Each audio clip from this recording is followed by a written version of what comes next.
उठ भी जा।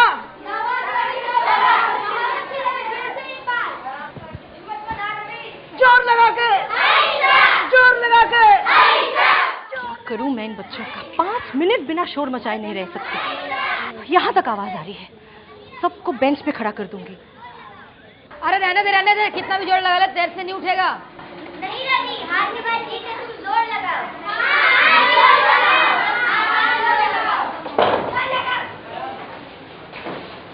मैं भी तो रमेश से बहस से किया है। नहीं, मैंने रवि ने कहा था। नहीं रमेश ने। मैम मैंने नहीं, विकी और रवि ने ही शुरू किया है। इसके झगड़े में तो मुझे चोट भी लग गई।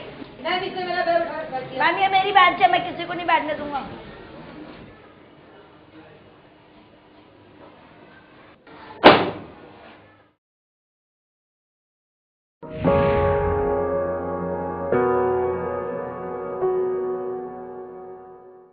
ओह,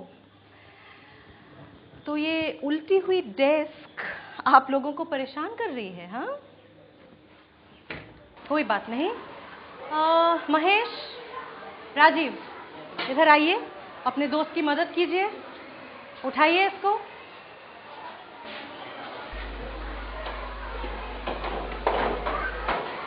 वेरी गुड, ये हुई ना बात। इनके लिए जोरदार तालियां।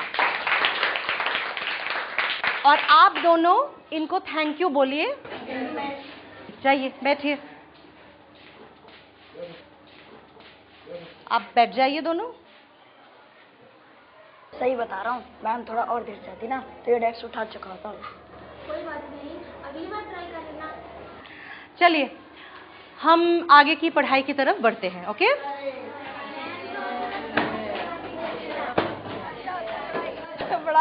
अच्छा, सुनो बच्चों, सुनो। मेरे पास एक नया खेल है, बहुत मजेदार है। तुम लोग खेलोगे मेरे साथ? इस खेल का एक नियम है, बहुत ही रोचक। नियम ये है कि हम जो कुछ भी करेंगे साथ में ध्यान पूर्वक करेंगे और एक साथ करेंगे सब। मतलब मैम? मतलब ये, बैठ जाओ। हम सबको गिनती तो आती है ना, 1 2 3 4 5? ओके, अब हम हर एक नंबर के साथ एक एक्शन जोड़ेंगे, जैसे कोड एक्शन। हर एक नंबर का मतलब एक एक्शन होगा। ओके? और जैसे ही मैं वो नंबर बोलूंगी, हम सब उस एक्शन को एक साथ करेंगे। समझ गए? सोचो, एक नंबर मतलब ताली बजाना, नंबर 2 हंसना, 3 नंबर मतलब रोना, नंबर 4 शांत हो जाना। ठीक है? 2 ध्यान नहीं दे रही थी तुम। 2 का मतलब है हंसना। दोबारा से 2।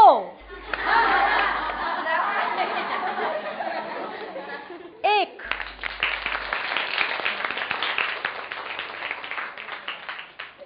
3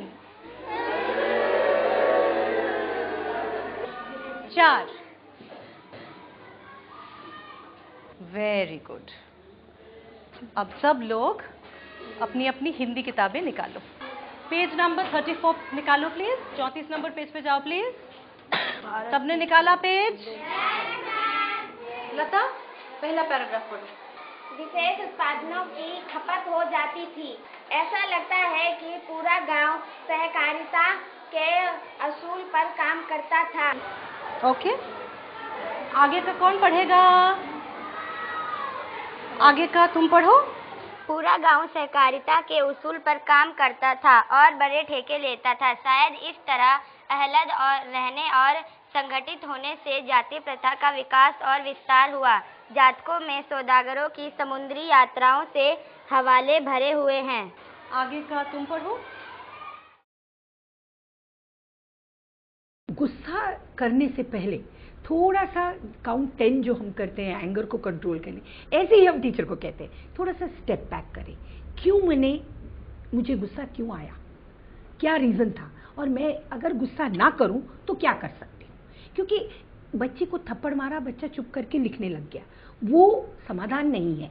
समाधान ये है कि जो गुस्सा आने के ट्रिगर पॉइंट्स हैं उनको टीचर बच्चे के साथ एनालाइज करे, क्यों बच्चे ने ऐसे बिहेव किया और टीचर अपने गुस्से को अपने कंट्रोल में रखकर सोचे कि बच्चे की ये एक नेचुरल टेंडेंसी है मिसचिफ करना। हाँ, हो सकता है उसने ज़रूरत से ज़्यादा किया है, तो बच्चों के साथ डिस्कस करके एक एनवायरनमेंट बनाए जिसमें थोड़ी बहुत मिसचिफ बच्चे करें, लेकिन इतना ना करें कि टीचर को गुस्सा आए।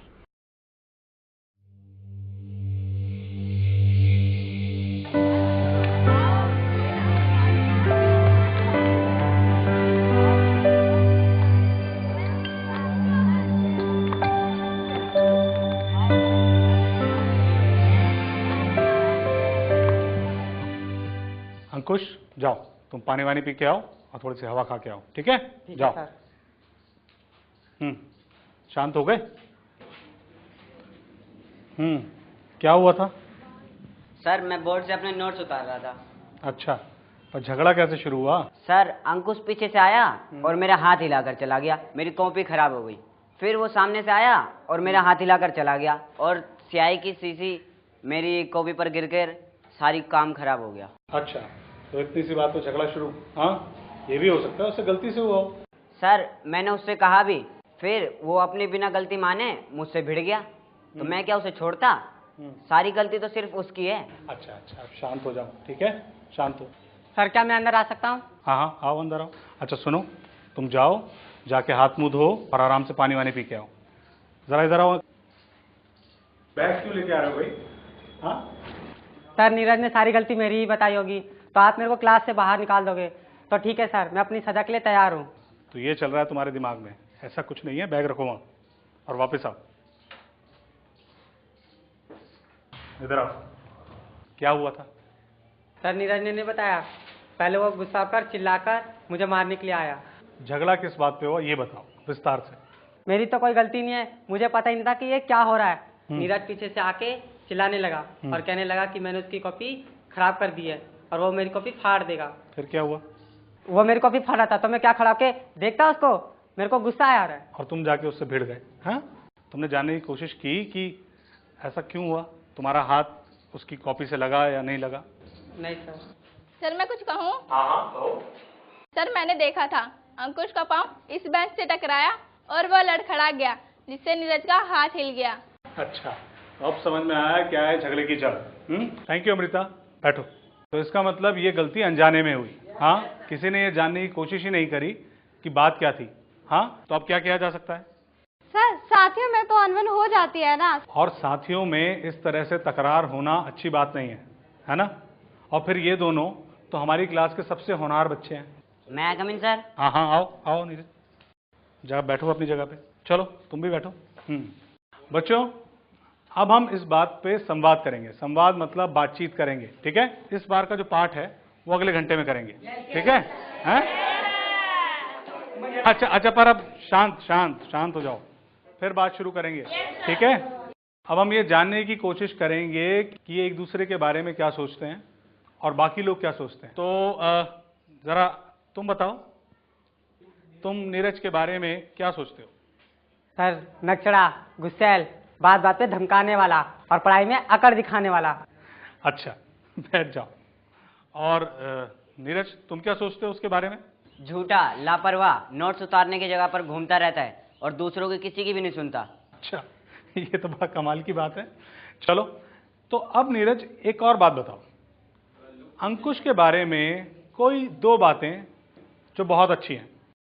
सर वो दूसरों की मदद कर देता है और सर सबके साथ हंसी मजाक करता है। अच्छा, ये दो चीजें उसमें बहुत अच्छी हैं। अच्छा तुम बताओ। सर मुझसे नहीं होगा ये। अरे हो जाएगा, जरा कोशिश करो। सर क्लास में ही अपने नोट से दिखा देता है। गुड, एक बात तो तुमने बताई, दूसरी बात? और सर ये क्लास में फर्स्ट भी आता है। क्लास में फर्स्ट भी आता है। गुड, बैठो।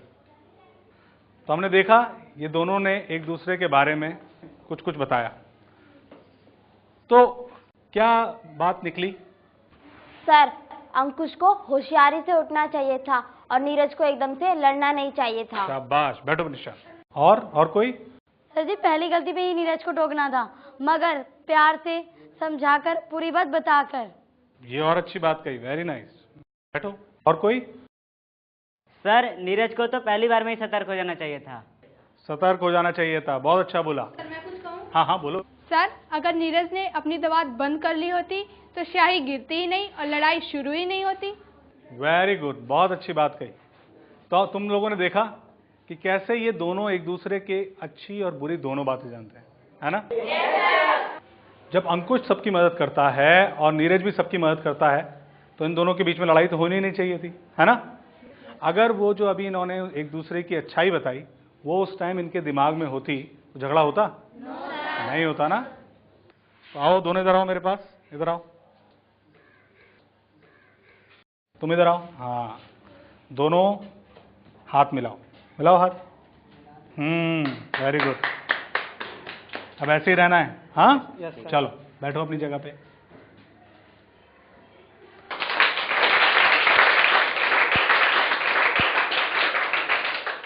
और बच्चा जैसे विकसित जीवन से गुजर रहा है, 3-4 साल की उम्र में स्कूल जाता है, 18 साल की उम्र में बाहर निकलता है, संपूर्ण विकास जो होता है उसका ओवरऑल डेवलपमेंट जो होता है उसमें पॉजिटिव डिसिप्लिन अपने आप आता रहता है, खिलता रहता है। कली की जो खिलने की बात होती है, फूल बनने की बात होती है, वो चलता रहता है।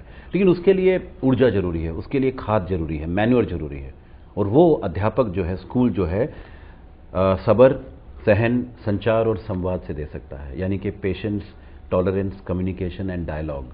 हम अक्सर सुनते हैं बच्चों से कि पढ़ाई बहुत अच्छी होती है, सब्जेक्ट्स बड़े अच्छे पढ़ाए जाते हैं, लेकिन कहीं पर पर्सनल कनेक्टिविटी अध्यापक से नहीं हो पाती है, जिसमें एक बिलोंगिंगनेस है, एक feeling of love and affection है, एक निडरता है, एक ये करेज है कि हम सर और या मैडम के पास जाके कभी भी कुछ भी पूछ सकते हैं, अपने दिल की बात पूछ सकते हैं।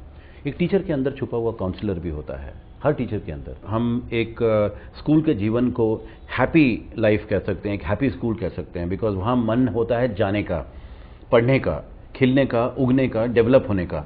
जहाँ पे पनिशमेंट वाला वर्ड जो है मेरे लिए एक बहुत बड़ा एक डेमोनिक वर्ड नहीं बनता है, एक बहुत बड़ा मेरे लिए खौफनाक वर्ड नहीं बनता है, क्योंकि मैं डिसिप्लिन को प्यार से अपनाता हूँ, डिसिप्लिन को डर से नहीं।